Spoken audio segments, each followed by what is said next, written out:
Know the top stories of the day. Understand the issues that matter. This is Manila Bulletin News on Web. Your quick rundown of top news in the country and around the world. Manila Bulletin, celebrating 120 years of timely stories and timeless truths. Be fully informed. Hi, I'm Barbie Atienza. This is MB Now, and here are your news on web. The country is in the right direction in its fight against COVID-19 pandemic if research experts will be asked. This after all indicators are going down, including the reproduction rate or R0, positivity rate, and hospital utilization. Our correspondent Noreen Hazul tells us more. A research expert from the University of the Philippines said the country is in the right direction in its fight against the COVID-19 pandemic, particularly in the National Capital Region.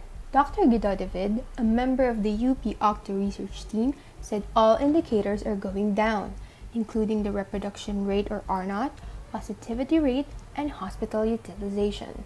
David said the improvements can be attributed to a better implementation of the community quarantine guidelines. Ang nangyari ngayon, which is different from yung previous GCQ natin sa Metro Manila, I think nag-increase yung testing, nag-improve yung contact tracing, nag-improve yung isolation and quarantine, kasi dati may mga home quarantines na hindi effective. Nag-improve yung localized lockdown. And then sa mga tao, I think baka mas sumusunod na tayo sa mga health protocols, nagre-require na tayo ng face shield. And nakatulong din yan kahit pa paano yung face shield kasi mas protected tayo. And then yung mga other health protocols, kailangan i-continue natin na sundin itong mga tao. David said that while the curve has flattened in the NCR, the country still has a long way to go in its fight against COVID-19. David said the goal now is to reduce the number of transmissions so that quarantine measures can be realized further. Ganyan yung gusto ko marinig na, na talagang parang dapat ganyan yung messaging natin, ganyan yung isipin ng lahat ng mga taong bayan. I mean, hindi lang i-sustain natin, baka doblehin pa natin efforts natin. Let's make doubly sure na hindi tayo makaka-cause ng mga infections. Ganun, para mabilis na mapababa natin yung bilang kaso. Para even well before December, baka pa na tayo mag-open up fully. David meanwhile said the government also needs to focus on areas which are emerging hotspots for COVID, like Bacolod, Iloilo, and Tacloban. For MB Now, this is Noreen Azul reporting. The public will be required to wear face shields as a precaution against the coronavirus disease whenever they go to the supermarkets, public markets, shopping malls, and government venues. According to presidential spokesman Harry Roque, the mandatory use of face shields in these places has been formally approved by the Interagency Task Force for the Management of Infectious Diseases in Resolution number 68. The wearing of face shields is highly encouraged in other public areas as an additional measure of protection from the coronavirus infection. Roque said local government units are also enjoined to provide their constituents with face shields. The distribution of face shields will be subject to the availability of funds, priority given to the members of the vulnerable population. The government has relaxed the strict lockdown measures around the country, but appealed to the public to comply with health protocols to reduce vulnerability to the disease. As of September 7, the country's cases of coronavirus have soared to 238,727 with 3,890 deaths and 184,906 recoveries. Ang pagsuot po ng face shield ay required na rin sa supermarkets, public markets, malls at venues ng government, initiated meetings at mga lugar kung saan isinisagawa ang mahahalagang serbisyo ng pamahalaan. Ang mga LGUs po ay hinihikayat na magbigay sa kanilang constituents ng face shield subject sa availability ng pondo at pagbibigay prioridad ng mga miyembro ng vulnerable population. Presidential spokesman Harry Roque confirmed that the Manila Bay White Sand Project went through a government study and was approved by the palace. He also explained that the laying of white sand along Manila Bay was part of the 2020 national budget. Our Malacanang senior correspondent Jen Cabiling has the details. The Department of Environment and Natural Resources would not have approved the beach enhancement of Manila Bay if it did not pass its Environment Impact Assessment and would not benefit the nation, Malacanang said Monday. Presidential spokesman Harry Roque said the Manila Bay White Sand Project went through a government study, not only to beautify the place but also to address its problems on soil erosion and the flooding of nearby roads. The Manila Bay Rehabilitation Project, which includes the laying of crushed dolomite rocks along its shoreline, has recently drawn criticisms from Vice President Leni Robredo and other environmental protection advocates. The artificial beach project is reportedly estimated 389 million.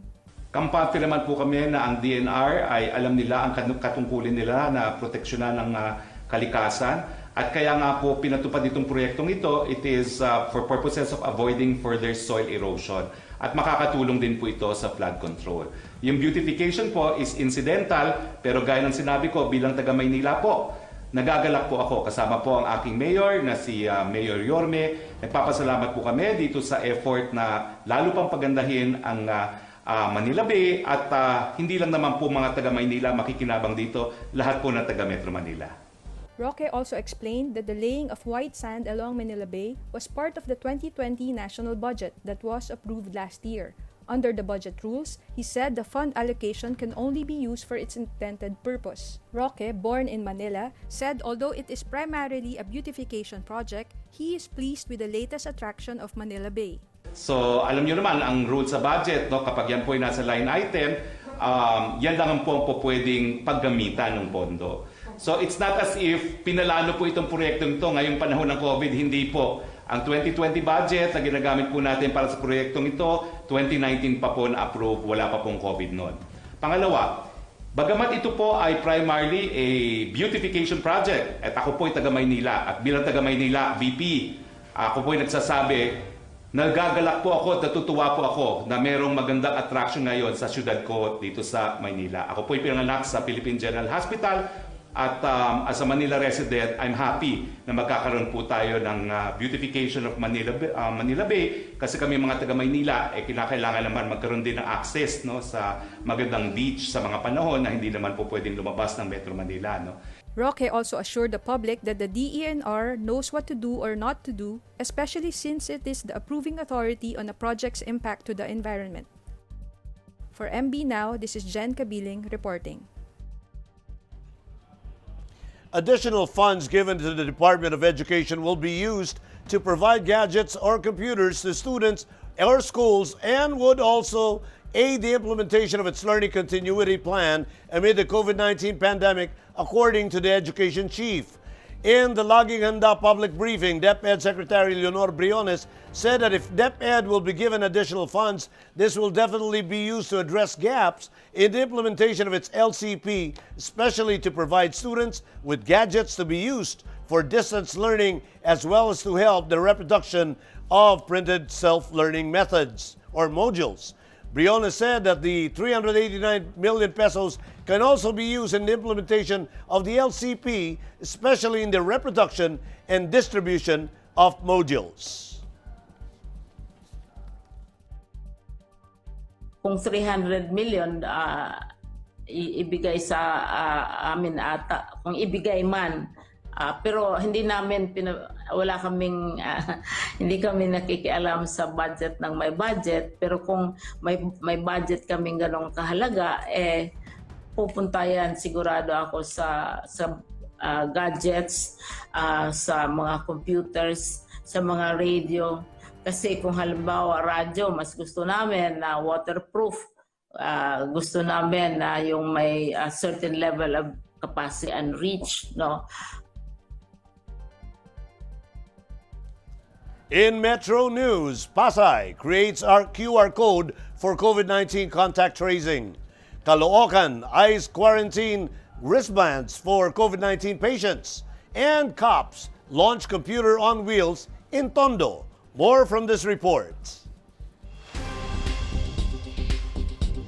The Pasay City government has developed a quick response or QR code system to bolster its contact tracing efforts amid the prevailing health crisis. Mayor Emi Calixto Robiano said the QR code technology was designed to provide a real-time update of information and data to the city's contact tracing command center whenever an individual enters an establishment. The internet-based tracing app requires a contactless transaction with a one-time registration process. Through the QR code system, those using the app and who will have filled out the contact tracing form will not be required to fill out another form when they enter an establishment. Once operational, there will be collection information of places visited prior to being diagnosed with COVID-19. Calixto Robiano said the city's move is part of its preventive measure to halt the local transmission of the dreaded disease within communities. Coronavirus disease patients in Caloocan City may soon be made to wear quarantine wristband to ramp up the city's contact tracing efforts. This plan was announced by the city government during a meeting with the National Task Force Against COVID-19 Coordinated Operations to Defeat Epidemic team last Saturday. Head of the City Government Command Center, Sikini Labastila, said the Q-band system is a passive way to keep track of the patients. It also puts the burden on the patients to report their symptoms and follow quarantine protocols. The wristband, which will be worn by the probable and suspect COVID-19 patients, is made of a durable acrylic with a QR code. Patients must download the application and scan the code to report their health status and locations. The application includes a drop-down menu that patients can use to report their symptoms. To help students and teachers who do not have access to gadgets needed for blended learning, the Jose Abad Santos Police Station 7 launched the Computer on Wheels in Tondo. The converted air-conditioned container van is located at Jose Abad Santos Corner, Texon Street, and holds 3 computers with internet connection, 5 laptops, and 3 printers donated by the Federation of Filipino-Chinese Chamber of Commerce Incorporated. Station Commander Lieutenant Colonel Harry Ruiz Lorenzo told Manila Bulletin that their goal is to provide free resources for students and teachers. Aside from offering free internet and use of the gadgets, printing of learning materials are also free. Lorenzo also urged barangay captains to convert daycare centers in their areas into computer hubs to help more students and teachers. Here are the top news in other parts of the country. Young cyclist killed in Pangasinan road mishap. Sandigan Bayan affirms graft charge filed against co-conspirator in case versus ex-Siquijor mayor. And beauty products with Manila, province of China, still being sold in Davao City. More from this report. A 16-year-old male cyclist died after he was hit by a van in Barangay Papagayan in Pangasinan. According to the police report, 9th grader Kenneth Macaraeg was hit by a van on Sunday while he was cycling with his companions along the shoulder of the San Carlos Binmali Road. The victim was rushed to the hospital but was declared dead on arrival. The driver of the van, Joel Jackson, is currently under police custody while charges are being prepared against him. The Sandigan Bayan 3rd Division has affirmed the graft charge filed against Mga Peanut Trading Company Incorporated representative Merly Lu, one of the co-conspirators in the case filed against former Dazi Siquijor Mayor Orville Fua. Lu and Fua, together with several others, were accused of violating the Anti-Graft and Corruption Practices Act due to the alleged irregular purchases of fertilizers worth 4.99 million pesos for the municipality in 2004. Lu filed an omnibus motion for dismissal of the case against her on the grounds of prescription of the offense and lack of preliminary investigation. She added that her alleged participation does not constitute an overt act. However, the anti-graft court found her motion devoid of merit. A consumer group in Davao City is calling out authorities regarding the presence of beauty products which bears the markings of Manila, Province of People's Republic of China in markets in the city. Consumer group Pinoy Aksyon for Governance and the Environment raised the matter with the Puwersa ng Bayaning Atleta Party List representative Jericho Nograles. Nograles in turn said the investigation with the national agencies are still ongoing and that nationwide pull-out of the products from all department stores and major shopping outlets was conducted on August 21. Nograles also sent a letter to the FDA. The FDA in Davao has yet to release its statement on the matter.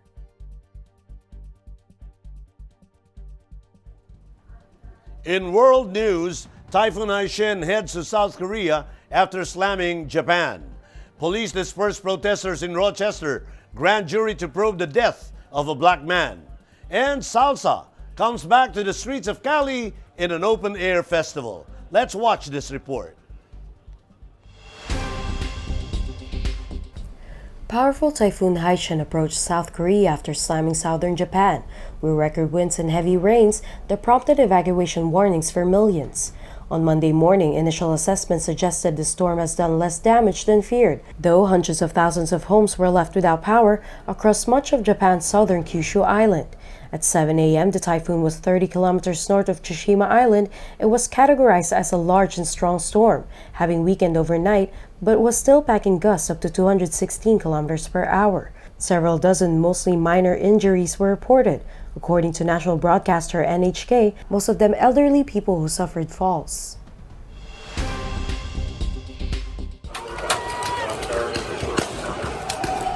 Hundreds of racial justice activists were dispersed by policemen in Rochester, New York, who are protesting the death of Daniel Prude, a black man who died in March after officers played a hood on his head and pinned him to the ground as they detained him.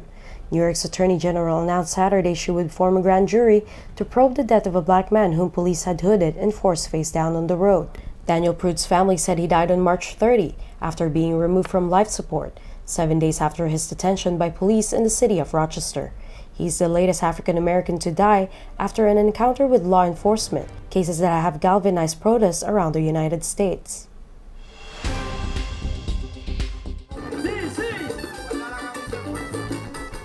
Cali residents in Colombia enjoyed the Agua de Lulo, a traditional festival where people dance salsa in the street, but this time by respecting biosecurity measures to fight the spread of COVID-19, in an effort by the local government and businesses to reactivate the economy. According to some residents, Cali is a civic city that has the capacity for resilience, reinvention.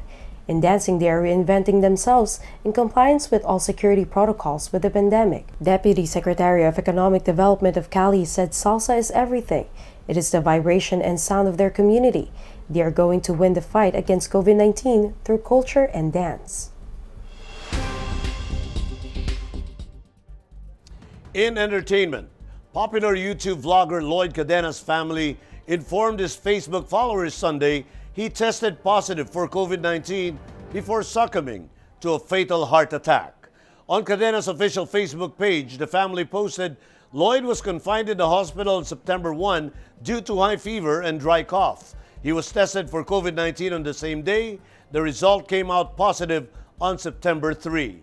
The family attested at the time Cadena's vitals were okay and that he had no complaints.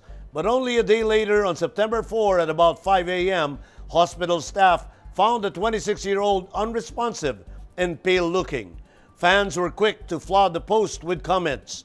All were one in thanking Cadena for all the fun and laughter he shared with them through the years. Some went on to commend Cadena for all the help he extended to the less fortunate, despite not being that well off himself.